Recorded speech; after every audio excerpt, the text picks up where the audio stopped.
बलिया के फेफना विधानसभा क्षेत्र के करनई गांव में एक निजी कार्यक्रम में पहुंचे उत्तर प्रदेश सरकार के मंत्री और सुभाषपा अध्यक्ष ओम प्रकाश राजभर खुले अंदाज में बोले कि अब देश की जनता शिक्षित हो चुकी है, राजनीतिक चेतना आ चुकी है। ऐसे में डिप्टी सीएम का पद केवल राजनीतिक नहीं बल्कि संवैधानिक पद होना चाहिए। उन्होंने कहा कि यह अब जनता की मांग बन चुकी है और सरकार को इस दिशा में सोचना चाहिए। देखिए, होना चाहिए क्योंकि जनता की अब डिमांड बढ़ती जा रही है।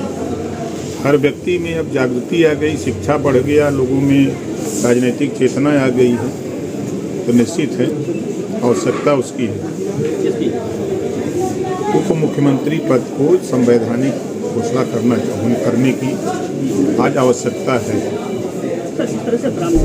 वहीं मनरेगा के नाम बदलने को लेकर कांग्रेस द्वारा 5 जनवरी से देशव्यापी आंदोलन के ऐलान पर ओम प्रकाश राजभर का बयान और भी तीखा रहा। राजभर ने कहा कि महात्मा गांधी राष्ट्रपिता हैं, इन्हें इग्नोर नहीं किया जा रहा। भुगतान जो पहले महीनों में नहीं होता था अब 7 दिन में हो रहा है।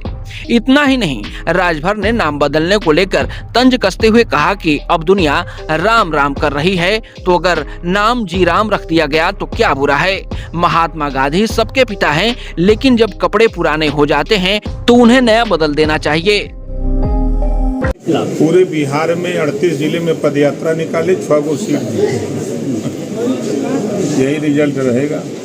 कुछ नहीं, कोई असर नहीं है।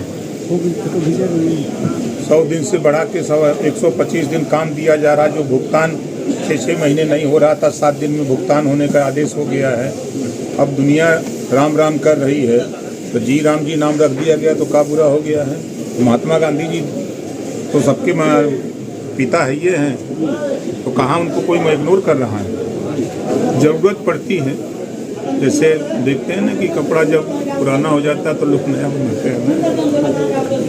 लेकिन वहीं घोसी उपचुनाव को लेकर भी ओम प्रकाश राजभर ने सियासी स्थिति साफ कर दी। उन्होंने कहा कि एनडीए जिस उम्मीदवार को मैदान में उतारेगा वही चुनाव लड़ेगा।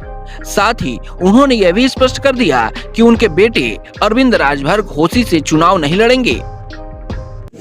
इस बीच घोसी उपचुनाव में सपा अपने जीत का दावा कर रही है। और तो 14 में जीतत रहा, 17 में जीतत रहा, 22 में जीतत रहा, 19 में जीतत रहा, 24 में सरकार दिल्ली में बनावत रहा। अरविंद राजभर सुभाषपा लड़ी थी, क्या सुभाषपा अरविंद राजभर प्रत्याशी हुए लड़ना चाहेंगे? नहीं, वहाँ वो नहीं लड़े, वो नहीं लड़ेंगे, वो नहीं लड़े थे। भाजपा वहाँ से लड़ेगी सर? एनडीए गठबंधन के लोग कहेंगे तो लड़ेंगे।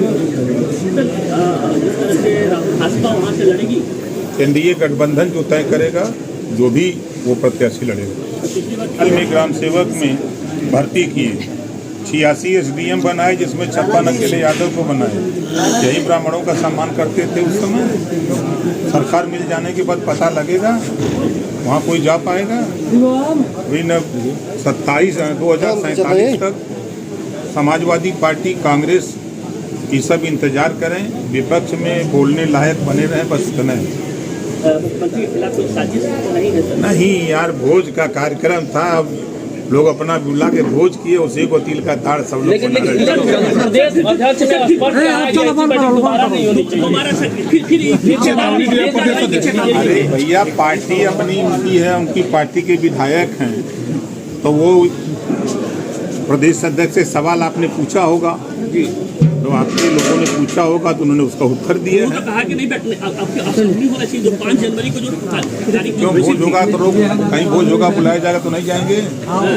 सर, आपके विधायक भी अगर इस तरह के बैठकें करते हैं तो सर आपके पार्टी के भी, लेकिन वो तो जाहिर है, जैसे हम यहाँ आया वैसे हमारा विधायक हर जगह जाते हैं। लेकिन अगली बैठक बलिया से उठा ये बयान अब लखनऊ से लेकर दिल्ली तक सियासत गरमाएगा। डिप्टी सीएम के संवैधानिक पद की मांग हो या मनरेगा के नाम पर तंज, ओम प्रकाश राजभर एक बार फिर राजनीतिक बहस के केंद्र में हैं। यूपी 60 न्यूज के लिए बलिया से अमित कुमार की रिपोर्ट।